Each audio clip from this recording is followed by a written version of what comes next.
President Bongbong Marcos undertakes his inaugural state visit in Indonesia. Typhoon Henry has exited the Philippine territory, but rains are still expected due to habagat. And the Beermen and TNT Tropang Giga face off for the 2022 PBA Philippine Cup title.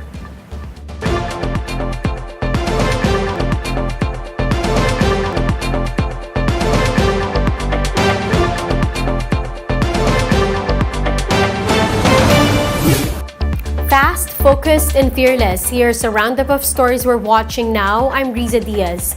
We begin the newscast with President Bongbong Marcos' first official state visit as chief executive. Now, among his first agenda in Indonesia was to hold a dialogue with the members of the Filipino community in the country. Let's get more details on this. We have Maricel Halili reporting to us live from Jakarta, Indonesia. Good evening, Maricel. Good evening, Riza. Like what you've said, President Bongbong Marcos has arrived here in Jakarta, Indonesia at around 12:35 this afternoon, Indonesian time. And his first agenda for today is to address the Filipino community here in Jakarta. There's about 7,400 Filipino workers who are actually based here in Indonesia, and most of them are all professional workers. Maricel, how did that meeting went with the Filipino community over there? How was their reception of our president?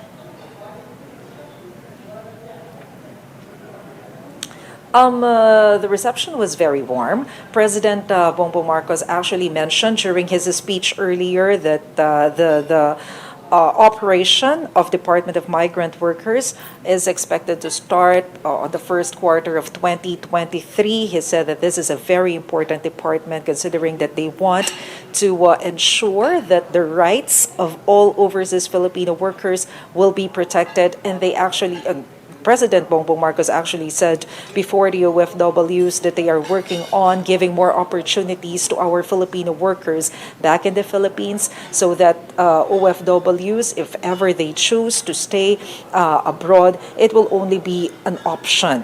And they have another option to stay in the Philippines if they want to. Maricel, what do we know as to the expectations of our president meeting his counterpart, the Indonesian President Joko Widodo, tomorrow? Okay, we are actually expecting President Marcos to be meeting with Indonesian President Joko Widodo. As we all know, President Marcos is here upon the invitation of President Widodo. President Marcos himself said that he will discuss issues that will strengthen the bilateral relations between the Philippines and Indonesia. Of course, they are also expected to witness the signing of some bilateral agreements in relation to defense and security when it comes to the comprehensive action plan over the next 5 years. And of course, there's always a possibility that the issue on the West Philippine Sea will also be discussed. Now, apart from those, do we have any idea if President Marcos Jr. will actually negotiate the release of detained OFW Mary Jane Veloso? We actually asked that issue earlier, Riza. Unfortunately, it's not part of the official agenda presented before the Philippine media. But of course, the possibility of discussing that particular issue is always there. Secretary Susan Toots Ople of the Department of Migrant Workers admitted that, of course, the case of Mary Jane Veloso is the most urgent case among the 60 Filipinos on the death row worldwide. But we can see that they are very cautious in discussing this particular case because of its sensitivity. And she said that they will just let the Department of Foreign Affairs lead when it comes to this particular matter. But unfortunately, we're actually waiting for President Marcos if he will mention the case of Mary Jane Veloso during his address before the Filipino community this evening. But there was no mention about that particular case. Maricel, other than the meeting with President Widodo tomorrow, do we have anything else in the president's agenda? What do we know?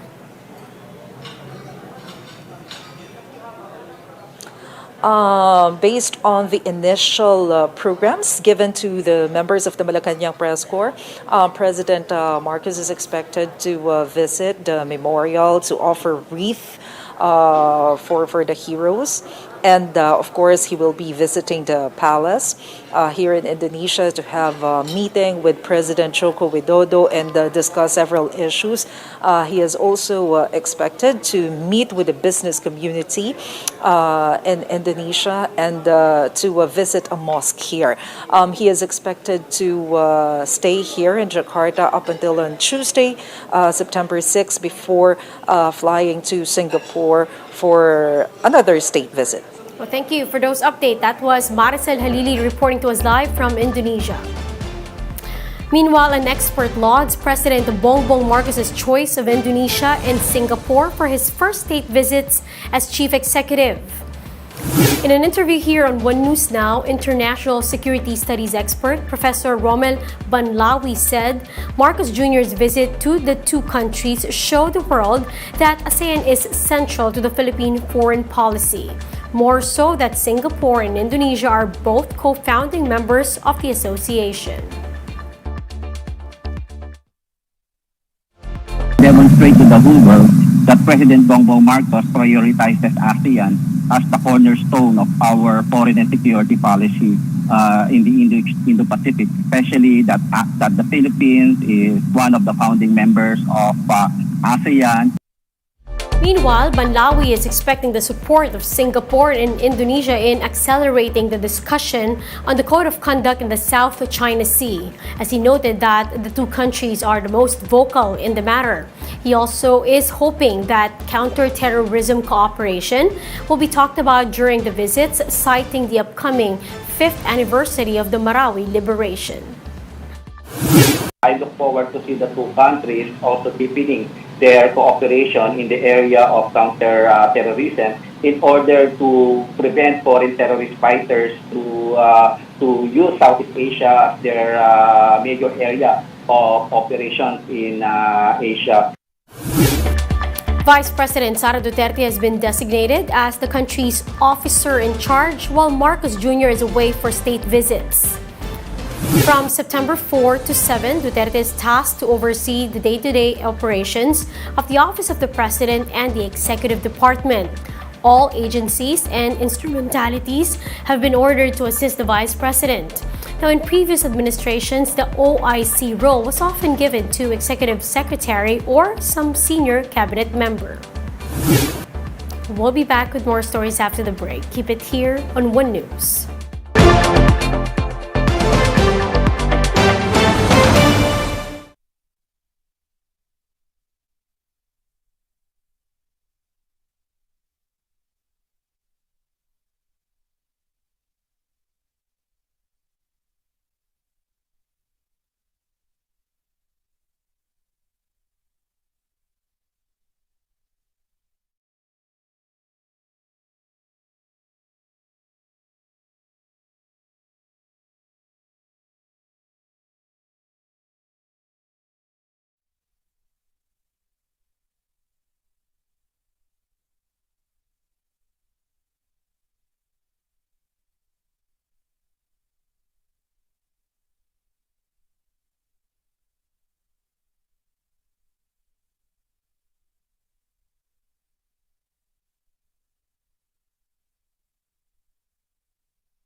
You're still watching One News Now. I'm Riza Diaz. Typhoon Hinamno, with local name Henry, has exited the Philippine area of responsibility. But Pag-asa said the rains are still expected to continue in several parts of the country due to the southwest monsoon or habagat. Moderate at times heavy rains will be experienced over Metro Manila as well as northern and central portions of Luzon, while scattered rain showers are expected over the Caraga and Davao regions due to the intertropical convergence zone.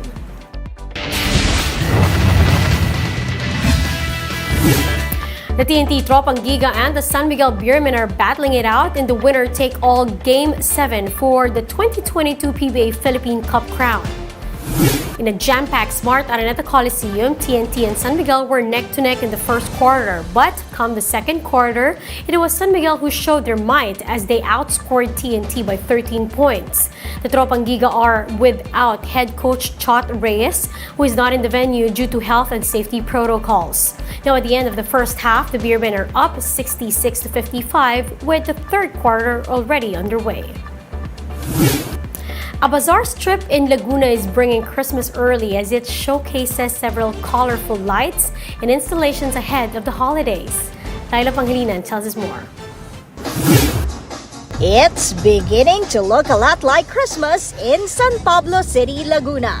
Vibrant Christmas colors and a winter wonderland theme are ready to welcome visitors at the Paseo de San Pablo. Siguro dahil nag-pandemic tayo, ang mga tao excited lumabas. So ngayon, medyo maluwag. So excited ng mga taong lumabas.